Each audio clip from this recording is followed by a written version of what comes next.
혹시 싱가포르에 매년 2월 15일 날 6시 20분에 사이렌이 1분간 울린다는 거 아셨는지 모르겠어요. 저도 올해 처음 알았거든요. 2월 15일이 어떤 날이냐면요. 제2차 세계대전, 그러니까 유럽 쪽 2차 세계대전 말고요. 아시아 쪽 2차 세계대전은 일본이 일으킨 거잖아요. 그래서 쭉 중국부터 시작해가지고 여기 싱가포르까지 와서 싱가포르에 있던 영국 군이 일본한테 항복한 날짜가 2월 15일입니다. 그래서 그것도 2월 15일 날 6시 20분에 항복 사인을 해요.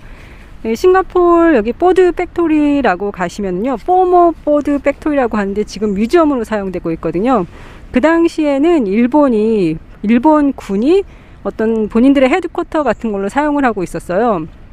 거기에 영국 그 장교랑 이런 사람들이 가서 그 사무실 같은 데서 거기서 이제 사인을 하거든요. 그래서 포머포드 팩토리가 지금 뮤지엄으로 사용되는데 그 사인한 그 장소에 시계에 6시 20분으로 시간이 고정돼 있어요. 거기 뮤지엄 투어를 갔었는데 그 도슨트 분이 거기에서 6시 20분에 1분간 사이렌이 울린다고 말씀을 해주시더라고요. 그런데 제가 지금까지 살면서 한 번도 사이렌을 못 들었거든요. 그래서 그런가 하고 있었는데 이 2월 15일 가까이 되면은 싱가포르 신문에서 일본이 싱가포르를 침략한 거에 대한 기사가 굉장히 많이 나옵니다. 어떤 행사들이 이루어지고 있는지 그런 거에 대한 기사가 굉장히 많이 나오거든요.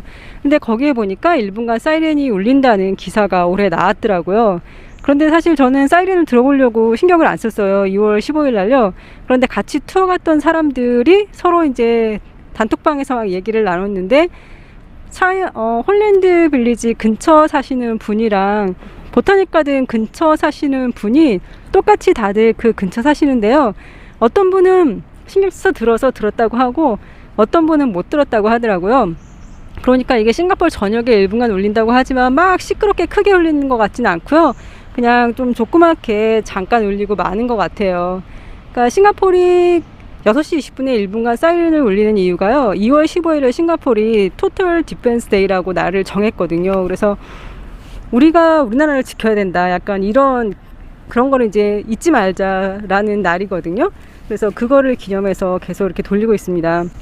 그리고 올해 그 관련된 행사에 대한 뉴스 기사도 많았지만 또 어떤 뉴스 기사가 있었냐면요, 우리가 일본군이 중국에서 생체 실험을 한 건 굉장히 많이 알고 있잖아요.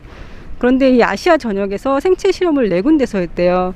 그게 3군데가 중국이고 1군데가 싱가포르라고 합니다. 싱가포르에도 뭐 사람들한테 뭐 말라리아 같은 것도 막 이렇게 전염되게 만들고 이런 식으로 생체 실험을 했다는 게 신문 기사에 나오더라고요.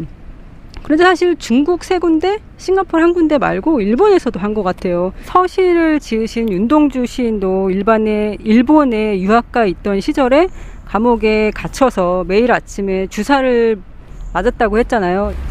결국은 그 주사를 맞다가 감옥에서 사망을 하게 되는데 그것도 아마 생체 실험의 일부가 아닌가라고 저는 그렇게 생각을 하거든요. 싱가포르에는 의외로 그 일본 침략에 대한 뮤지엄 같은 게 굉장히 많습니다. 일단 내셔널 뮤지엄의 히스토리 갤러리에도 있고요. 2층에 올라가면 또 쇼난 갤러리라고 해가지고 싱가포르 사람들이 일본이 지배하던 시절에 어떤 식으로 살았는지 그거에 대한 것도 있고요. 포트 캐닝 팍에 가면 배틀박스라고 해서 약간 지하 벙커거든요. 거기서 이제 영국군들이 어떤 작전을 세우고 결국 항복을 하자라고 결정한 장소가 거기예요. 거기도 뮤지엄으로 만들어서 사용하고 있고, 그리고 센토사에 가시면 포트 실로서라고 있거든요. 거기도 뮤지엄으로 만들어서 사용을 하고 있습니다. 거기가 원래 영국군의 어떤 뭐 요새 같은 그런 거였는데 그걸 요새라고 하는지 한국말이 지금 기억이 잘 안 나는데요. 아무튼 거기 이렇게 남쪽을 향해서 방어 기지 같은 걸 만들어 놓은 건데 그 시설들이 그대로 남아 있고요. 거기 건물들을 이렇게 뮤지엄으로 사용을 하고 있습니다. 그리고 좀 전에 말씀드렸던 포머 팩토리, 거기도 가시면 뮤지엄으로 사용하고 있고요. 그리고 동쪽 끝에 가시면 창이 채플렛 뮤지엄이라고 있는데 거기는 전쟁 포로들이 어떤 식으로 생활을 했는지 그게 또 나와 있어요. 그리고 부킷 찬두 북쪽에도 뮤지엄이 있거든요. 거기는 여기에서 그 말레이 사람들이 일본군을 상대로 전투를 치열하게 벌인 게 있는데 그거에 대한 또 전시가 되어져 있습니다. 저는 한국은 사실 그 독립기념관 천안에 있는 거요. 그거랑 그리고 서대문에 있는 형무소 그거 2개만 있는 줄 알았거든요. 개수로 따지면 싱가포르이 훨씬 많잖아요. 그러니까 의외로 싱가포르이 그 일본 침략에 대한 전시가 굉장히 많다라고 보시면 되겠습니다. 제가 이거는 또 나중에 시간이 되면 자세히 다루고요. 그리고 우리나라를 왜 1890년대부터 일본의 그 식민지로 봤다는 그 교과서 있잖아요. 그거는 또 더 나중에 제가 기회가 되면 말씀드리도록 하겠습니다. 그럼 오늘도 건강하고 행복하세요.